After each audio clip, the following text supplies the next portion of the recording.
mbokki asalaamaaleykum wa rahmatulahi taala wa barakaatuhu sunu mbokk internet yi ñu ngi leen nuyu di leen ziar di leen baalaq di leen dalal si sunu chaîne YouTube bi ñuy wax CCD TV tey nag dañ leen indiloon benn émission bu bees tàq ñu koy tuddee lëndëmu fajar bu ne lëndëmu fajar nag li mu làmbool xëy na bëri na lool. parce que à chaque fois boo ko déggee rek xëy na mën nañ wax ni si lëndëmu fajar li nga xamante ni moo di espoir mën na judd parce que dafay jugee si lëndëm di dem si leer tey nag suñu toute première émission bi dañ si waxtaane benn góor boo xamante ni ñu ngi ko wax ay Seydi Cheikh Mouhamadul Moustapha Sy di responsable Mollah Daayiratu Moustarchidine wal Moustarchidaty comme ni ñu leen ko waxee di leen dalal si émission bi nga xamante ne xëy na mooy lëndëmu fajar ni ñu ko waxee sànq ne ñu ngi waxtaanee góor goo xamante ne xëy na fii si Sénégal kenn dootu ko présenté si muy Seydi Cheikh Mouhamadul Moustapha Sy ci loolu am na mbokk yoo xamante ni moom lañ fi indi woon pour taataan ay question wala lenn lu ñu xawoon a umpale si góor gi pour ñu mën ñu koo xamal ci loolu am nañ mbokk bu ñuy wax Seydi Mouhamadul Moustapha Samb am tamit mbokk bu ñuy wax Souleymane Kayre ak Abdoulaye Niass ñu fas yéene répondre question yi nga xamante ne xëy na moom lañ bëggoon a xam ci góor gi. ñu leen ko waxee sunu mbokk internet yi ñu ngi waxtaanee ki nga xamante ni mooy ak Seydi Cheikh Mouhamadul Moustapha Sy waaye tamit dafay jaadu bu ñu waxee ni diw la ñu waxtaanee ñu war a xam diw moom mooy kan mooy papaam kan moo ko jur fan la juddoo bu ko defee si wàllu woowu dañuy bàyyi sunu mbokk Souleymane Kayre mu wax ñu si biographie Seydi Cheikh Mouhamadul Moustapha Sy. asalaamaaleykum wa rahmatullah ñu ngi nuyu mbokk mi ak mbokk téléspectateur ñuy seetaan di rafetlu invitation bi fi mbokk bi def di ko am contentement trop si teew si jotaay bi ñu ngi tuddee lëndëmu fajar bu ñu waxee lëndëmu fajar ki ko waral mooy wala li ko waral mooy ñu ngi jëm si événement mbokk bi tudd na ko sànq muy le 10 juin bu ñu tuddee 10 juin xel yëpp dem ci kenn koo xam ne amuñu ku dul moom duñ ko présenté mooy Seydi Cheikh Ahmed Mouhamadul Moustapha Sy ñun nag ñu ngi war a ñëwee si biographie maanaam juddoom ay maamam fameem ba fi mu yegg si tey jii Cheikh Mouhamadul Moustapha Sy bi nga tuddee buñ tuddee waajuram bu góor ak waajuram bu jigéen rek doy na présentation waajuram bu góor ñu si am Serigne Cheikh Ahmed Tidiane Sy Al Maktoum waajuram bu jigéen soxna Sofiyatu Dem mais bu ñu ñëwee si waajuram bu jigéen bi dañuy xool Cheikh Mouhamadul Moustapha Sy maam yi ko seq yëpp mu nga si wàññi lu ëpp juróom-ñaari maam yoo xam ne ñëpp ay nit yàlla lañ kon kooku jar na bàyyi xel bu ñu bëggee ñëw si maamam si yaayam soxna Sofiyatu Dem dañuy njëkkee si maamam Cheikh Omar Al Foutiyou Tall Cheikh Omar Al Foutiyou Tall moo meññi Bakary Wele meññi Demba Bouna Sy meññi Ndiogou Ba meññi Samba Abdoulaye Kane meññi Balla Dem Demba Bouna Sy moo jur maam Ousmane Sy Ndiogou Ba wala Samba Abdoulaye Kane moo jur El Hadj Abdoul Hamid Kane Maba Jaxu maamu Ndaari Abdou Ba ànd ak Selbé Diouf ñu meññi Maram Ba di ngeen dégg ñu naan Asu Kan Maram Selbé Adama Kan Maram Selbé Awa Kan Maram Selbé Aminata Kan Maram Selbé yooyu yëpp pour expliquer ay maamam lañ Selbé Diouf ànd ak Abdou Ba ñu meññi Maram Ba ànd ak El Hadj Abdoul Hamid Kane mu jóge ci Samba Abdoulaye Kane ñu meññi Soxna Astu Kane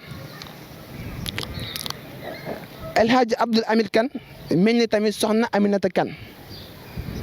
Balla Dem mu jógoon ci Cheikh Omar Foutiyou Tall mu meññi El Hadj Ahmed Dem El Hadj Ahmed Dem moomu ànd ak Soxna Aminata Kane ñoo meññi Soxna Sofiyatu Dem kon bu ñu xoolee si côté yaayam ay nitu yàlla rek ñoo seq waajur bu jigéen bu Soxna Sofiyatu Dem bu ñu delloo ci Serigne Cheikh Ahmed Tidiane Sy Al Maktoum moom wan nañu mooy silsila bi mu ngi jóge ba si Serigne Cheikh Ahmed Tidiane Acharif al Fatimi muy turandoom wala ba si sax Seydina Muhammad sallallahu alayhi wa sallam moom mu meññi Fatima Ansari ànd ak Elimane Faye ñu meññi Bote Faye ànd ak Bakary Wele mu jóge woon ci Omar Foutiyou Tall kon da ngay yëg ni seen maam yi sax am na ñëkk nañu bokk avant tey Bote Faye ànd ak Bakary Wele ñu meññi Alfahima Yoro ak Fawad Wele ànd ak maam Ousmane Sy moo jóge woon ci Demba Bouna Sy ñu ànd ak Mame Fawade Wele ñu meññi El Hadji Malick Sy. Seydi El Hadji Malick Sy ànd ak soxna Rokhaya Ndiaye ñu meññi maam Khalifa Ababacar Sy. maam Khalifa Ababacar Sy nag ànd ak soxna Astou Kane ñu meññi ki ñuy wax Serigne Cheikh Ahmed Tidiane Sy Al Maktoum. mu mel ni loolu mu nekkoon présentation wala biographie wala ñu ne silsila bi maamu Serigne Mouhamadou Moustapha Sy si maamam bu góor ak si maamam bu jigéen dañuy gis ne ñaar yëpp bu si nekk li nga si wàññi lu ëpp juróom-ñaari maam yoo xam ne ñëpp ay nit yàlla lañ ñëpp ay wàlliwu lañ kon mën nañ ni Cheikh Mouhamadou Moustapha Sy li mu doon daf ko mérité wala li mu doon fi mu ko jëlee boo xoolee silsila bi di nga xam ne kii moo doon mag ñëpp xam naa sans pour autant ñu tardé dañuy delloo kàddu gi suñu mbokk Aminata mu yeggal li si des wasalaamaaleykum wa rahmatullah. waaw su ko defee dañuy jaajëfal suñu mbokk mi Souleymane Kairé wax dëgg yàlla li mu indi am na solo mais dafa am benn constat bu ñu def bu ñu xoolee ki nga xamante ni moo Seydi Cheikh Mouhamadou Moustapha Sy suñ jëlee juróom-ñaari maamam yëpp si wàllu côté yaay maanaam buñ doon wax dañ naan ay wàlliw lañ juróom-ñaari maamam si côté papaam buñ ko xoolee tamit dañ naan wàlliw la te dañoo faral dégg olof di wax ne la ca maam sëtu koy jël léegi nag si wàllu boobu dañuy xool ba xam est-ce que la sa maam sëtu koy jël wala moom dafa am effort ak yitte boo xamante ni moom la tëral pour mën a xëy na def yenn yi si mouvement bi nga xamante ni xëy na moom lay diriger. léegi si wàllu boobu dañuy dem si sunu mbokk bi ñuy wax Seydi Mouhamadou Moustapha Samb mu wax ñu exactement dimension intellectuelle bu Seydi Cheikh Mouhamadou Moustapha Sy. asalaamaaleykum wa rahmatullah mbokk internetu CCD yi ñu ngi leen di nuyu yéen ñëpp di rafetlu invitation bi nga xamante ni moom la ñu def tey ñu war a waxtaanee nag góor goo xamante ni nii ku bëri ay tolluwaay la parce que mën nañ ni géej la goo xamante ni nii kenn mënu koo xuus ba mu jeex moom moo tax dafay baax booy waxtaan ci moom nga jël yenn yoo xamante ni ay éléments déterminants la nga wax ci nit ñi lu nga xamante ni nii dina mën a ñoŋal seen dund ñu ñaan ñu nag ñu wax tuuti ci dimension intellectuelle bu Seydi Mouhamadou Moustapha Sy di ngeen d'accord ak man ni mënuñu wax lépp parce que nekkul koo xamante ni mën na koo jeexal comme ni ñu ko waxee ci commencement bi waaye buñ tuddee dimension intellectuelle dafay nekk loo xamante ni nii dañuy laaj lan moom moo koy déterminer parce que dañuy wax ni le milieu détermine l'homme parce que nit ki fi mu dëkk dafa bëri lu muy jouer ci nekkinam ci wàllu xel ci wàllu dundin ak ci wàllu xam-xam waaye dolleeku ci loolu nag yitte bi nga xamante ni nit kooku da koy def parce que nit mun na juddoo foo xamante ni nii xam-xam bari na fa te du tax mu am xam-xam kon bu ñu seetloo ki nga xamante ni mooy Seydi Mouhamadou Moustapha Sy suñu mbokk Souleymane wax na ko ñu ciy profité di nuyu suñu mbokk yi nga xamante ñoom lañ bokkal plateau bi dafa nekk koo xamante ni ñi ko séq rek ci wàllu famille doyoon na pour mën a justifier dimension intellectuelle bi mu am parce que kuñ ni Cheikh Ahmed Tidiane Sy moom mooy sa wayjur bu góor ñëpp xam ko ci universalité am ak xam-xam bi nga xamante ni moom lay véhiculer à travers son message ñu ni soxna Sophie Dème mooy wayjuram bu jigéen ñëpp xam fi mu soqee ko kon kooku environnement bi nga xamante ni moom moo ko séq rek dafa propice pour mu nekk koo xam ni dimension intellectuelle bu élevé lay am mu yaroo nag biir Tivaouane nga xamante ni c'est l'université populaire par excellence ñu jàngale fa lépp luy xeetu xam-xam commencé ci alquran ci sunna ak yeneen branche yi nga xamante ni ci wàllu xam-xam am na ci loolu nag mu nekk koo xamante ni tamit ci wàllu yitte ak ci wàllu taxawaay pour am xam-xam daf ci yàgg di yëngu parce que tey bu ñu waxee dimension intellectuelle dafay baax nga xam nit ki fu mu jaar ci wàllu gëstu parce que moom mooy permettre nga xam kii kat fi mu toll nan la def ba yegg ki fa ak fi mu toll lan moom moo ko may ñu ni Seydi Mouhamadou Moustapha Sy ku bëggoon wéet la parce que bu ñu nee ku bëgg wéet kooku moom mooy dem ba nga xamante ni day dëddu nit ñi pour saako xam-xam ci histoire ñu ñuy nettali ni buñ ko mësaan jox bind ak ay moroomam dafay daw dem ca soorooru Tiwaawan ba ci jumaay Serigne Babacar Sy fa la daan nekk ci ay affaire am di jàng ba guddi muy doog a ñibbisi nga xamante ni ndékkeem añam ak reeram dañuy dajaloo fekkante kon kooku yitte amoon na ko ci wàllu xam-xam.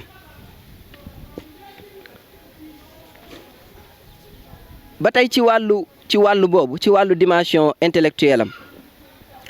xam nga pour natt dimension intellectuelle nit faaw nga xool li nga xamante ni moom la def ñu ne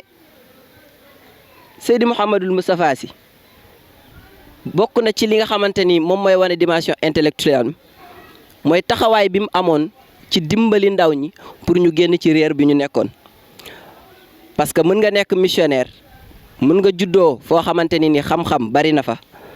mën nga bokk ci famille bu am tedd nga waaye boo amul pédagogie amoo noo xamante ni moom ngay doxalee pour nga ginne nit ñi du yomb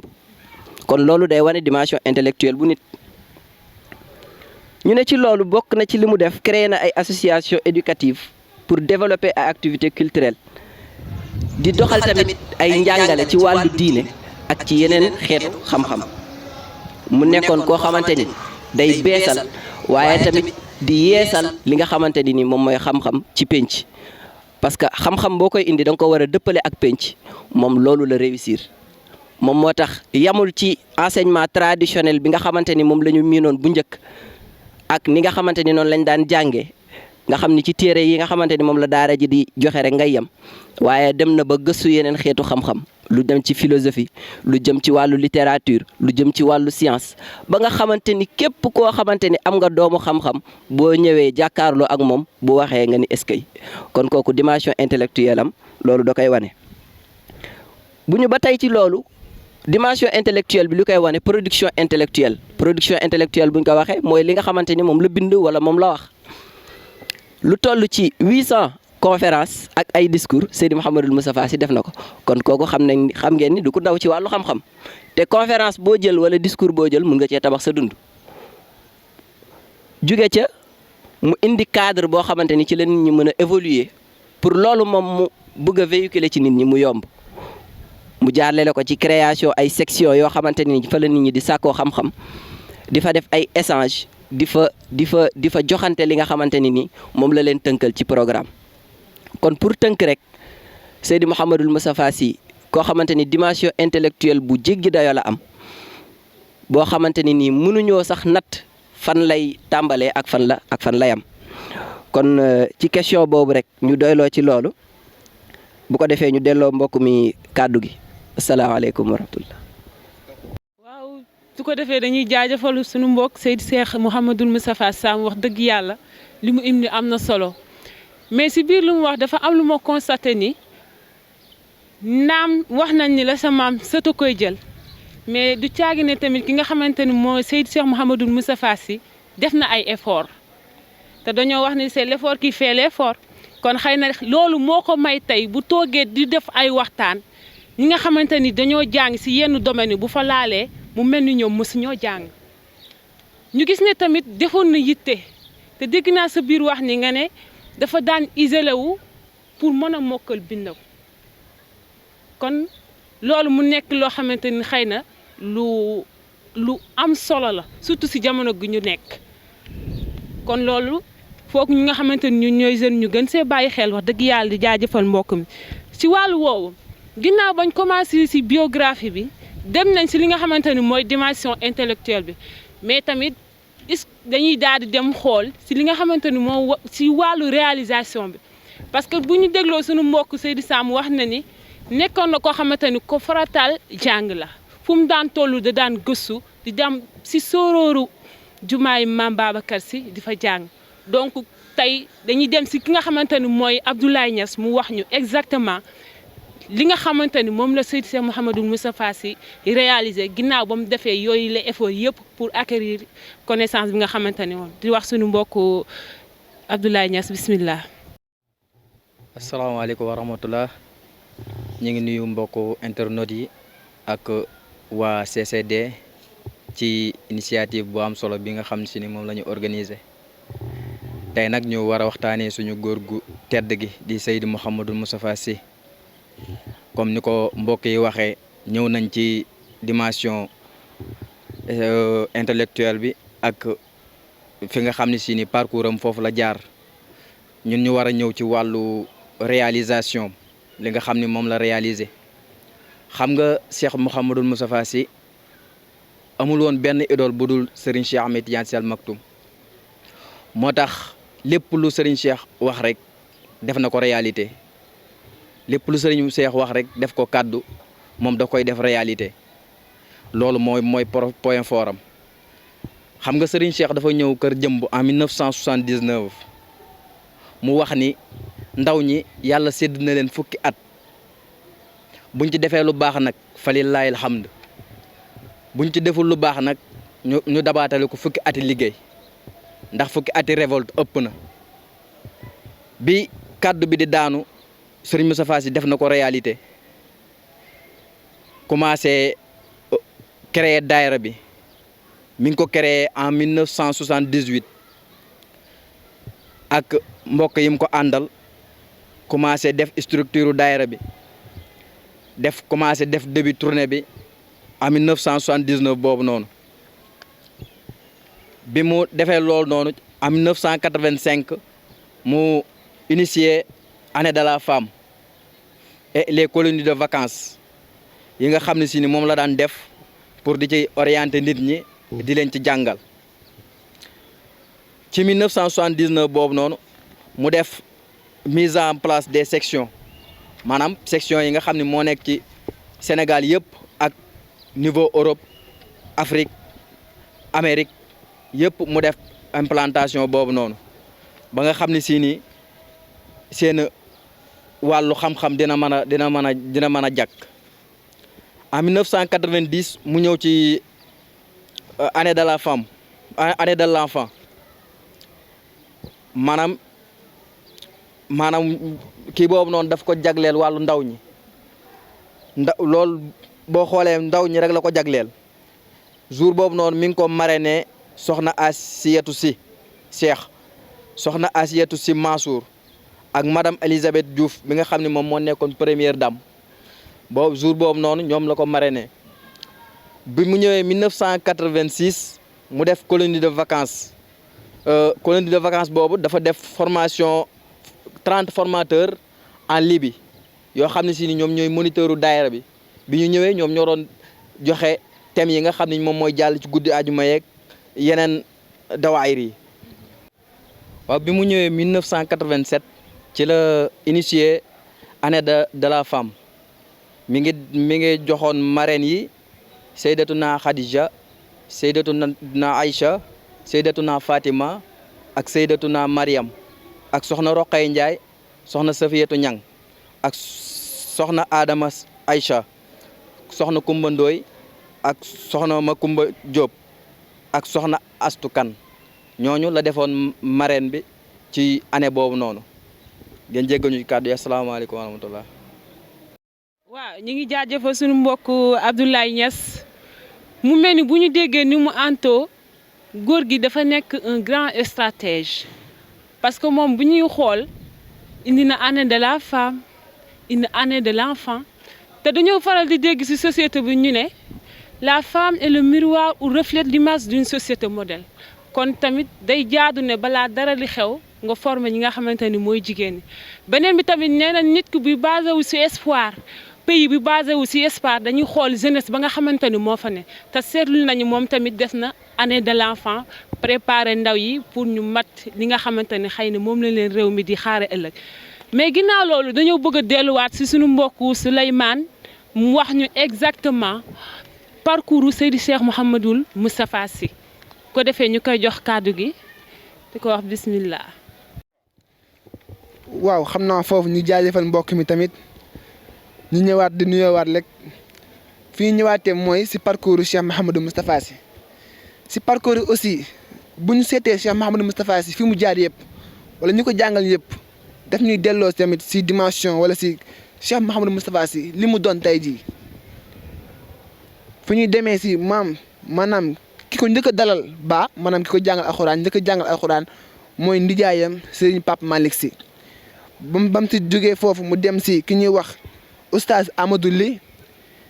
ba mu fa jógee mu dem si ku ñuy wax oustaz Ousseynou Diène kon ñett ñooñu ñëpp dalal nañ ko maanaam jàngal nañ ko alxuraan. ba mu fa jógee mu dem ci daara maamam Serigne Babacar Sy fële ca Tiwaawan mu jóge fa tamit dem ca tool ya fële ca Buleel ànd ak magam bu Serigne Mansour Sy. ginnaaw loolu tamit jox na daara beneen tolluwaay wala beneen dimension boo xam ne si dina mën a gën a ritaxal wala dina gën a mën a indi compréhension li ñuy wax alxuraanu karim wala li ñuy wax tamit xam-xam parce que Serigne Mouhamadou Moustapha Sy ku sonnee si xam-xam la Serigne tudd na ko sànq si dimension spirituelle bi. boobu tamit si dimension boobu dafa doon impliqué si li ñuy wax si wàllum théâtre dans le but de promouvoir l'éducation islamique et la langue arabe loolu lépp ay enseignement la yoo xam ne dafay génn si théâtre bi mu daan appliqué. troupe théâtrale boobu Cheikh Mouhamadou Moustapha Sy bokkoon remporté na ay trophée tamit benn ci cité mooy trophée national du théâtre populaire à Sorano dans les années 1970. Cheikh Mouhamadou Moustapha Sy tamit joué na un rôle wala théâtre bi noonu def joué na benn rôle bu important au sein de l'association sportive et culturelle des arabisants c'est-à-dire ASCA ak beneen mouvement bu ñuy wax mouvement des jeunes des associations éducatives islamiques du Sénégal muy MJAEIS. yooyu yëpp dafay nekk ay fédération yoo xam ne wala ay mouvement yoo xam ne si Cheikh Mouhamadou Moustapha Sy daf ci daan impliqué wala dafa daan am ak ñoom ay collaboration yoo xam ni lépp pour promouvoir éducation wala pour gën a yokkute xam-xam wala pour gën a yokkute compréhension bu islam. beneen fédération muy association islamique du Sénégal muy FAIS. Cheikh Mouhamadou Moustapha Sy tamit animé na ay conférences religieuses yu bëri duñ ci dugg suñu mbokk Abdoulaye Niass ñëw na si. conférence religieuse yooyu c'était pour le compte de la jeunesse estudiantine de Tivaouane mooy JET. Cheikh Mouhamadou Moustapha Sy grand parcours boobu yëpp mu def tamit moo xam may tamit mu créé li ñuy wax mouvement boo xam ne si kenn du ko nantam la fenn foo ko tuddee si àdduna bi ñëpp seen xel am suñu dem muy naissance du mouvement al Moustarchidine wala Moustarchidaat en 1978. foofu noonu mouvement bi benn lii la am wala mën nañu benn objectif li ko tax a jug mooy